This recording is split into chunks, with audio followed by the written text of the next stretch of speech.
welcome. Thanks for joining me today for another Tuesdays with Grace, and we're going to be talking more in depth about ruler work. But first of all, welcome and thank you for joining me, and thank you, Paula, thank you, Jeanette.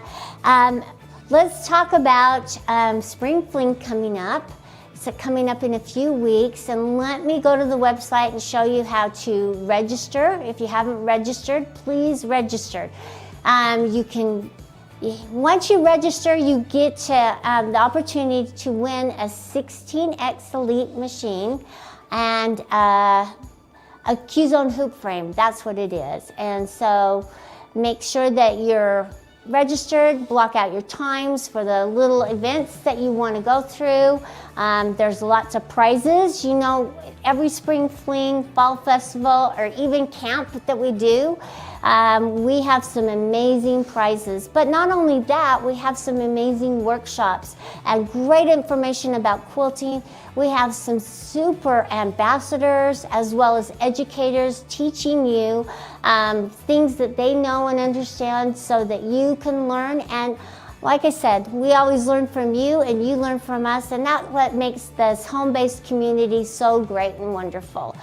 Make sure you go to the Parade of Quilts and see the categories. Now in the categories we have several, so if you find a category that fits your needs and what you like to do, please submit it. And I think you could submit one quilt per category, and we already have some amazing entries. Look at those beautiful quilts. The categories are rooted in tradition. These are traditional quilts, and so make sure that you see and post and write a little something about the quilt. That's the story that we want to hear and know. All right, and then we have Bloom in the Moment. These are spring-related quilts. So bloom in the moment. So if you have a quilt that looks like spring and you've spent some time on and you'd like to enter it, enter that category. And then Flourish for the Future. These are innovative techniques. This is one that I really like and I'm particularly drawn to because I love to see what you guys can do. You are amazing quilters and you can piece like nobody else. And so it's just putting those extra little touches of the quilting on it. So make sure that you enter that category. And then we have In for the Long Haul. These are quilts that you didn't expect to take you so long, but man, they took a little bit extra time and love and maybe a little bit longer, more of your energy to get them completed. So then we have Little Buds. These are youth quilts. So if you've helped or if you have some amazing upcoming quilt artists in your kids, please make sure that they submit their ideas and what they've been working on. Oh God, it's amazing, and we want to carry on the tradition, so this is our way of giving back and helping to keep the tradition of quilting alive. And then we have Wildflowers, okay? This is kind of the miscellaneous category. If you don't have a quilt that fits in any other category, this is your category that you can submit and put your amazing quilts in. So go and register and make sure that you put your quilts in and have a fun time browsing and make some comments to the quilts, and so we can keep this alive and well and get people excited to submit their quilts and the quilts that you're working on. Let's get down to business, okay? I'm really excited about today's because I've been back here working on this all morning so that I could get caught up.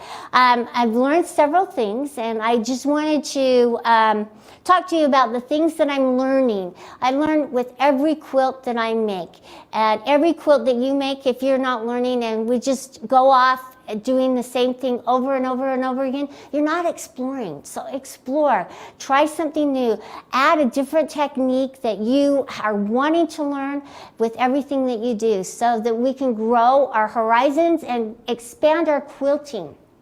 So let's jump in and let me show you what I have been working on. So I did all my little lines back and forth. So I noticed as I was going on the outer edge that I decided to make it look more uniform and even. Did we turn this one on? Oh, uniform and even. I had to add not only the outer edge but the inner edge too to make these triangles look similar. Okay, now Don't look too closely because I have some mistakes on there, but I'm willing to show you my mistakes. Okay, sometimes I got a little wobbly and I had to unpick. So I have my unpicker here, and you know, I like a straight line just like the rest of you.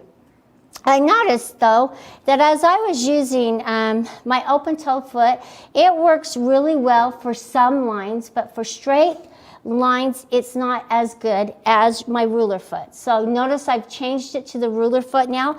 I will put this foot back on when I am making my filler designs so I can see where my needle is in relationship to doing my filler designs so I'm not going over. So this will be really well to see where my needle is. So we'll change that in just a minute. But for right now, the ruler foot is what I'm using, and I really liked it with my 3x8 ruler. Notice I have all the markings on it. This is what I like about this ruler. Not only does it have the raised edge, but it also has your 1/8 and 1/4 inch markings, which will help you become more accurate. And it's not so big that you're not going to be able to hold it stable. I have put my true grips on the back of it, and with the true grips and the little extended ruler base, man, we're going to have more stability as we're quilting. All right, then you'll notice I have these all laid out nice and organized, but I have my Allen wrenches that I'll use to change the feet and make adjustments. Then I have some other ruler templates. I have this one here. I just wanted to show you. This is a circle template. So if you are intimidated by pebbles, this is a circle template or a scallop template that you can go and use. And notice that this little hook down here, if you'll align the lines right along the seam, then as you're going across, it'll make everything nice and even. And then these are the lines that you will be using to offset it. So you'll offset the same way. So you'll put this little line in the center, and then you can just, so what I suggest you do, okay, to see how rulers work is to get a piece of paper and try them out on paper. I'm going to try to do this so that you can see. I don't have a straight line, but I'm just going to use my pencil, and I'm just going, can you see what I'm doing? Okay, so I'm going to start right here because this is the hook where my foot would be sitting. Let me see if I can put it on the paper and show you. So then I would bring it down like this, and it hooks. And then I'll bring it up and over, and it hooks. And then I'll keep going and have my needle in the down position. With my needle in the down position, then I can reposition it and go all the way across. So if you'll just practice this with a piece of paper, then you can understand.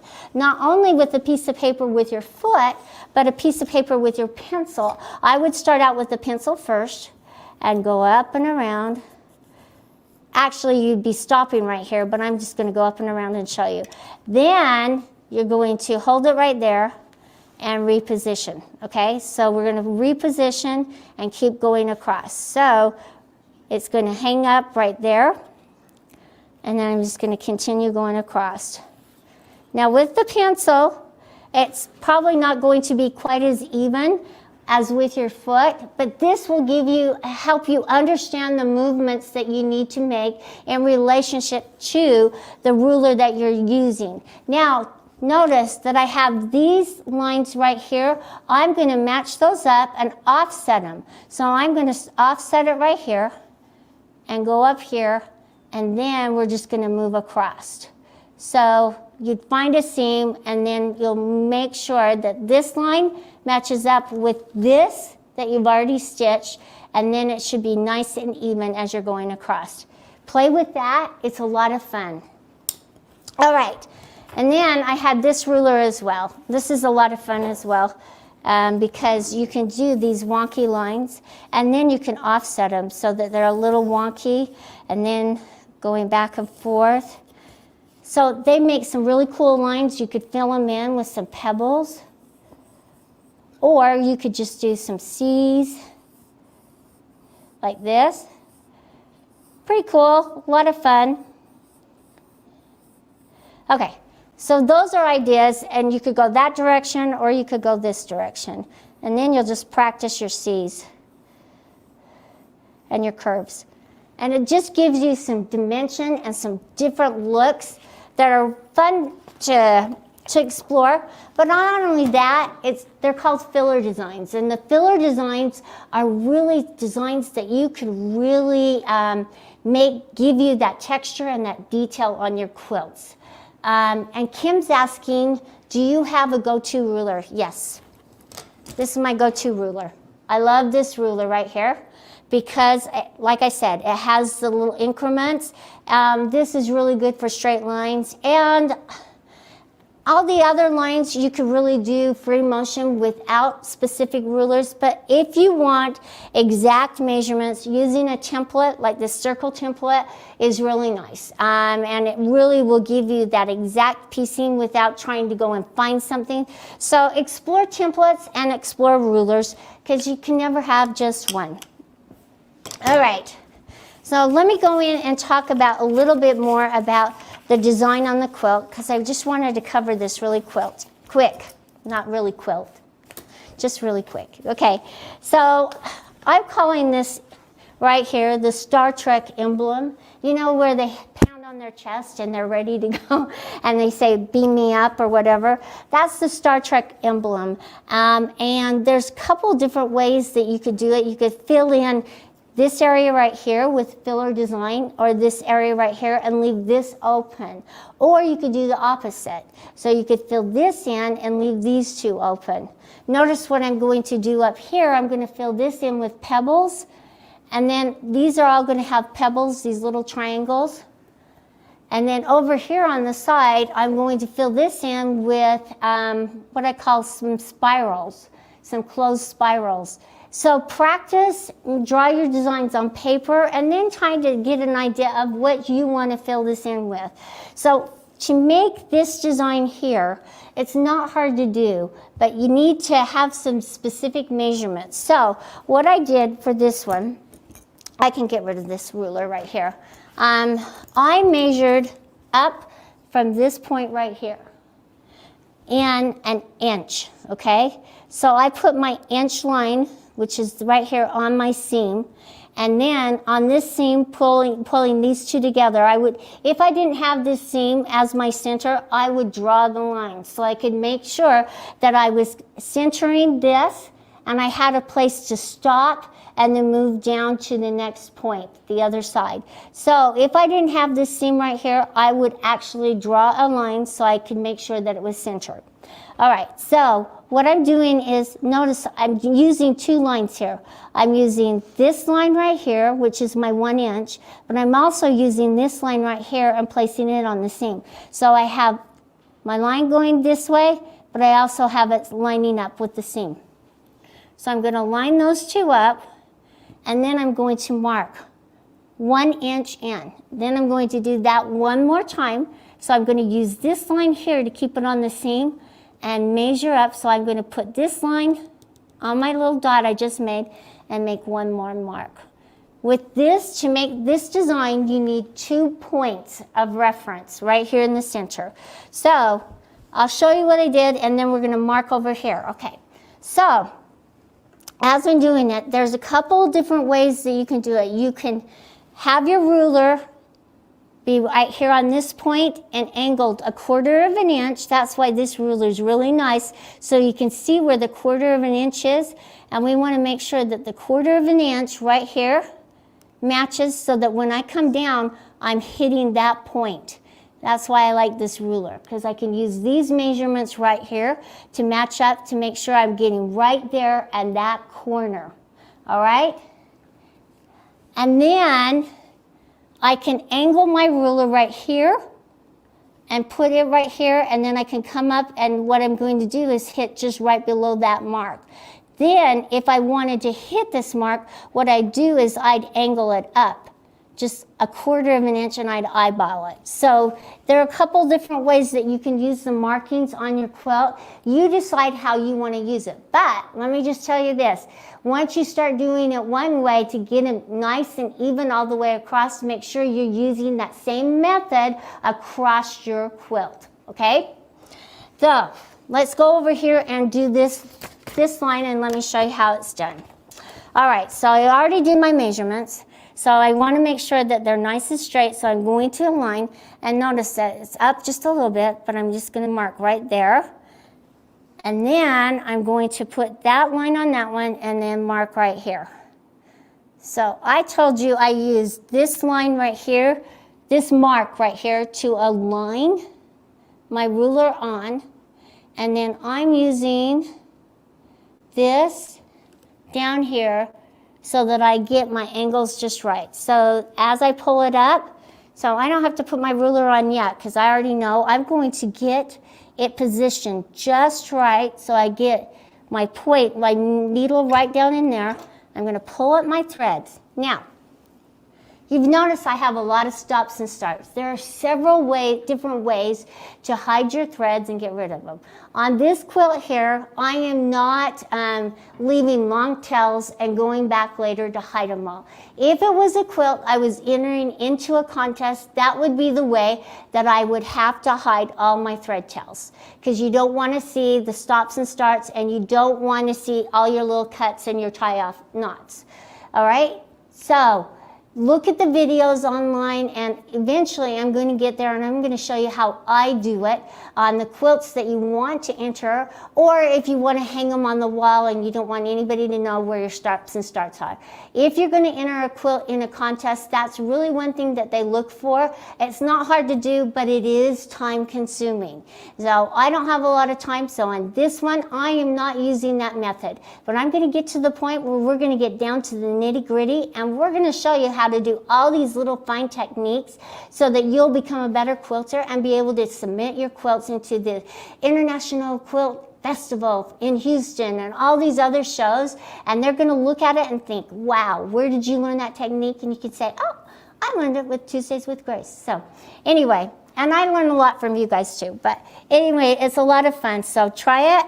And now that I've put my needle in the down position, I'm going to hold it down there. All right, now now that I've got my needle in the down position, I have my placement, okay? So I'm going to put my ruler right here on this mark, and I'm going to end up just right below it. That's how I did this other one over here. So now we might want to do a tie-off.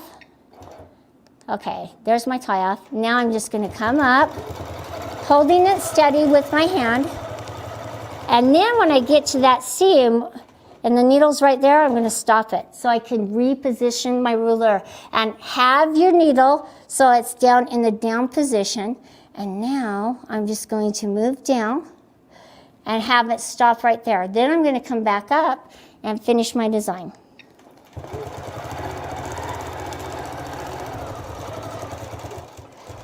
All right, now I'm going to come back up. I'm just going to angle my ruler so that my ruler is just right here on this dot. I'm not even going to pull my needle up or anything like that. I'm just going to continue on. And now that I've angled it, there we go. And then we're going to stop. I'm going to reposition it. And you'll get better as you go along. See, there we go. A lot of fun. Now, it's a little wider at this end than this end. I'm not going to really worry about it because I'm going to fill it in with some pebbling. And I don't think people will really notice. But as you move along doing this technique over and over, you will get your points exact and even. And you will get better so that by the time you get to the bottom of your quilt, it's going to be the top of your quilt because you're so proud of it. So, try it out and see what designs you like, and try some filler designs. So let's change the foot and try some filler designs. And I'm just going to cut my threads, and again I'm going to show you how easy it is to change your foot. Now I can't change my foot, so maybe I'm not, because I don't have my foot height gauge here. All right, so don't do this at home. Use your foot height gauge. All right, but I'm going to make a little adjustment on my own and show you how I would do it, okay? If I didn't have that foot height gauge, I'm going to use a piece of paper, okay? And I'm going to fold it because I don't have one so that you can see how to do it. And I'm going to fold it 4 times, okay? Okay, let me show you. because I don't have my foot height gauge, we're improvising, okay? So that's 1, 2 layers, and this is 3, 4. And that is what I need. That acts as the thickness of my foot height gauge. So I'm improvising right here. I'm going to use my little Allen wrench right here. And say maybe you lost your foot height gauge. Now this is a little longer screw than others, so it's going to take me a minute to get it off. But don't be afraid to improvise and do what you can to keep quilting. And I know Bryant went to get me one, but I'm going to show you how this works, okay? So where's my open toe foot? And the reason I'm changing to my open toe foot is because then I can see my needle, and he went and got me one. So we're going to see how it works in relation to the paper. Thanks, Bryant. All right, so now I want to put my needle in the down position because I want it to close to the hook as possible to set the height of my foot. I'm going to use my paper right here. All right, I'm just going to put it up under right here and then pull it down, okay? And then I'm going to put this on, start screwing it in. And I do more talking than I do concentrating on what I'm doing. So I'm going to put that on, and notice I'm trying to hold it so it's nice and straight. All right. And then we're going to bring it back up. Okay? All right. So let me make sure that I put the needle back down, and then we're going to slide that. Look. That paper really did the trick. It barely touches, and that's exactly what I wanted. So try that tip. If you don't have the foot height gauge, please keep this around. Oh, here it is. See, now I have 2. I did have it here, you guys. I just say, oh, that's Karla. Boy, we know her. All right. Sorry, you guys. I thought I was really prepared, and I forgot. I told you that I keep all my tools down there. I just got a little freaked out. You guys scare me sometimes. So anyway, let's go in and let me show you how to do some pebbling. Practice your pebbling. Practice, practice, practice, and you will become so good. And like somebody said, is there ever too much quilting? Well, no, not in my world. I love quilting. So just practice your designs, and for pebbling, we want to think of a figure 8. When you're drawing your figure 8, we're just going to start right here. So let me show you what we'll do. Okay, we'll start right here, and we'll just keep them as uniform as possible and as close together. And maybe you might have to go around a little more to fill them in. But you want as many of the same size, but you might have some inconsistencies. Because remember, we're not computer automated, but it looks pretty good. All right, and that's why we're using the open toe, is so we can see where the needle is, and so we're not going to cross over on our lines. Now, for my little Star Trek emblem, let me show you some ideas to do for it, okay? Well, that's not very even, but that's okay. Let me go up here and cross that. Okay, so there's a couple of different ways that you can do it. You could do a pebble like this to fill it in, where you're making some pebbles, and you might want to go up one edge and might want to be rounded and fill that in this way. Now notice I picked up my pencil. That's a no-no. To say, Karla, stop talking and concentrate. All right, so you could fill it in that way. Here's another little thing that you could do that's kind of fun. This is my tiger's eye. I like this one. This is pretty cool. And what you'll do is you'll start out doing C's, and you'll do like little claws of the tiger and add those to it. And then when you get right up here, you'll make a circle. That's the eye. And then you'll start coming back this direction with more claws. That's a pretty fun one to do. and it's not hard to do at all. So practice that one. Then here's another one that's fun to practice, and it's just loops. Get a little loopy, start right here. You could do loops. The thing with loops is you want to make them as consistent as possible so they look uniform. You can get fatter or skinnier, so you want to just make sure you're keeping them as consistent as possible and you get a really cool look to it. Okay, that's another one that you could use. And then one last one that's kind of fun is just the pebbles, where you're going from small to large. So you'll just do small here, and then you're going to start progressively getting larger. Now, when you get right here, you want to make it as rounded as possible, and then you're just going to proceed forward. So there's some ideas to practice and do. It's a lot of fun. So practice on paper. All right, notice down here that I have this, so I could do the same thing. I could fill this area in with a nice filler design and this area as well, and then leave this one blank, or just the opposite. Because you want this to be the focal, I'm just going to fill in this little area right here because I felt like the gray would really muddy out the blue. So when you're quilting, think about the colors and what colors you want to pop, because really you can cover it. Now, if I was using a blue, that would be okay, because it would blend in and it would make highlight this. But because I'm using a gray colored fabric, it would become a little busy. So just watch it, and let's practice our pebbles.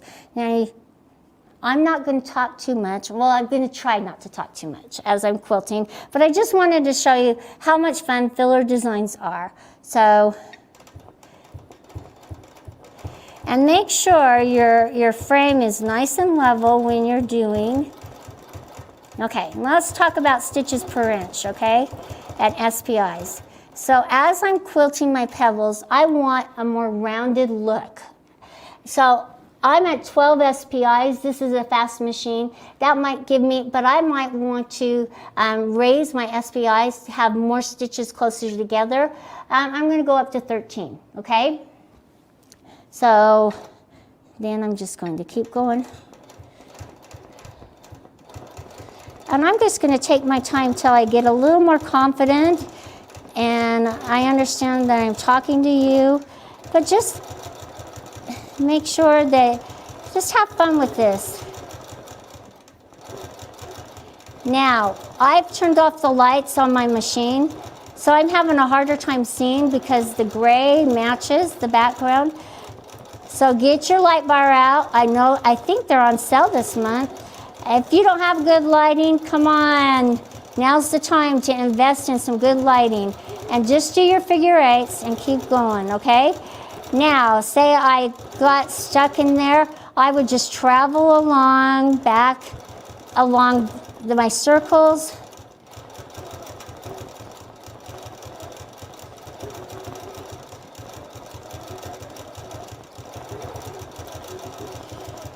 Okay, and then here's one right here. All right, so they're gonna get a little better as I move along, but try this pebbling. It's a lot of fun, all right? Are any questions out there? Okay, now you can use filler designs with the automation, and what you do, rather than free motion quilting, okay, you will pick your filler designs and fill in that area, and there's some beautiful ones. Now, Dawn is asking a great question. If you have the automation, you have to contend with the belts, okay? Not fun when you're trying to do tiny, dense little stitches and make them look really, really good, all right? So, a couple of things. You will have to release the top belt. I have a really good guide on how to do that. So Dawn, if you will email Karla with a K, K-A-R-L-A @graceframe.com, I would love to send you how to release the belts and make it so you don't have to take them all the way off, okay? And then you can continue doing what you want to do. Now, it's not going to take them all the way out, so you can reconnect them just really quick. It'll take probably 2 minutes, okay, to do this. Not any longer than that, and you'll be able to have the mobility that you need to move along your quilt, making those dense little pretty designs. All right, any other questions that you think?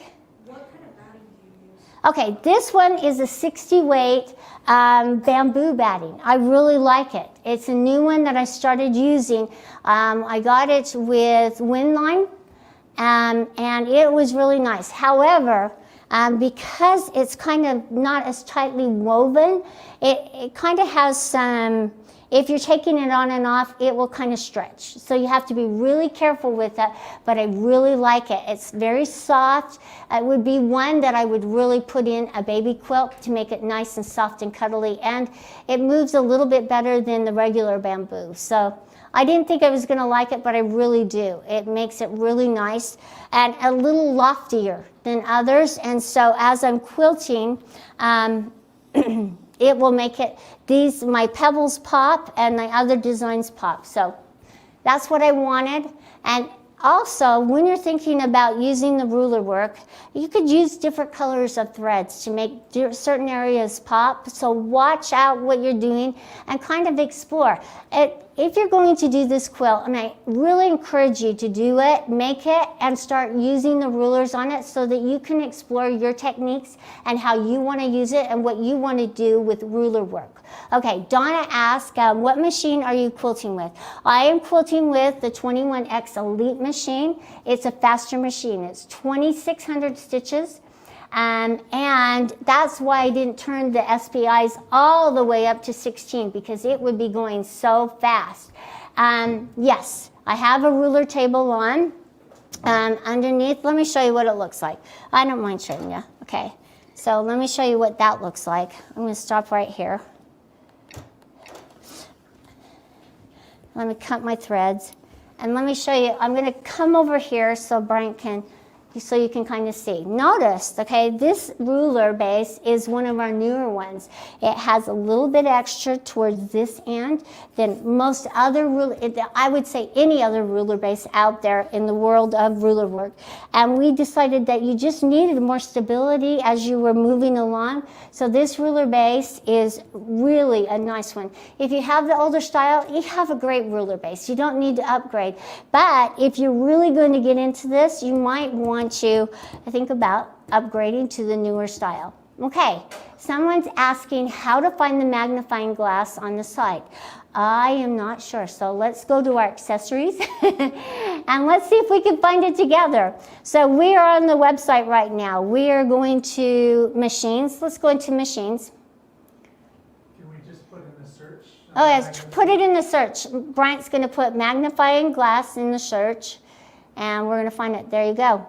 So go to the search bar up at top, put the magnifique, and then you'll be able to find it. And it really is a wonderful thing to have. Notice I have it right here. And if I had a hard time, because my eyes are so not good, hard time seeing, I would use this definitely to, you could probably quilt with it. I think it's sometimes a little hard because my eyes aren't there yet, but that's where you can find it. Your needle magnifier is the Magnifique, is what it's called. Okay, Kathy's asking a great question. When changing the foot, does it matter if yes, it does. It really does matter if the needle is up or down. It needs to be in the down position closest to the hook. To set the foot height correctly, you need to have it in the down position. Just think of it, okay? If I set the foot up and I had it in the up position, this would bang down on top of my needle plate and you'd hear it thud, thud, thud, thud, thud. And if you hear that, then you know that it's banging and it could break and it's pushing the shaft up in there. So make sure you put it in a down position. Slide, just like this. Slide your gauge, I put them down here, underneath, and then you correctly set the height of the foot, okay? And then tighten it up. And then you're ready to go. That's all there is to it, okay? Any other questions? Okay, Next week, we're going to have our question and answer. I have a video to show you of a fabulous quilter who designed a design to quilt with in our automation, and a couple other things. I had one that sent me a really good question about some settings. So if you have some questions that you want help with, please email me, because this is the time that we really want to answer and help you. And with those questions, you also help so many others, okay? So email Karla with a K, Karla @graceframe.com, and I know Madison's over there mouthing the words as well. So anyway, she said that she could stand in place of me because I say this so often. But let me see what you're doing, see what you're working on. Make sure you hashtag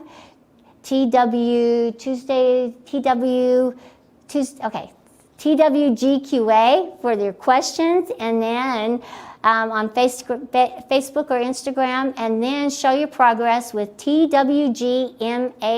That's March. So we want to see what you're doing. We want to see what you're working on. And even if you're not using a ruler or showing us ruler work, please send us what you're working on, and stay tuned and keep in touch.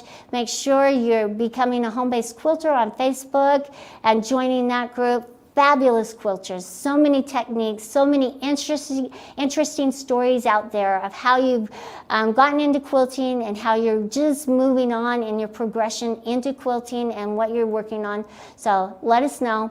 Please take care. I will see you next week with all the great questions that you're going to have, and we get to answer them. I'm looking forward to that, and please take care. And make sure you're registered for our Spring Fling coming up soon. We'll see ya. Bye-bye.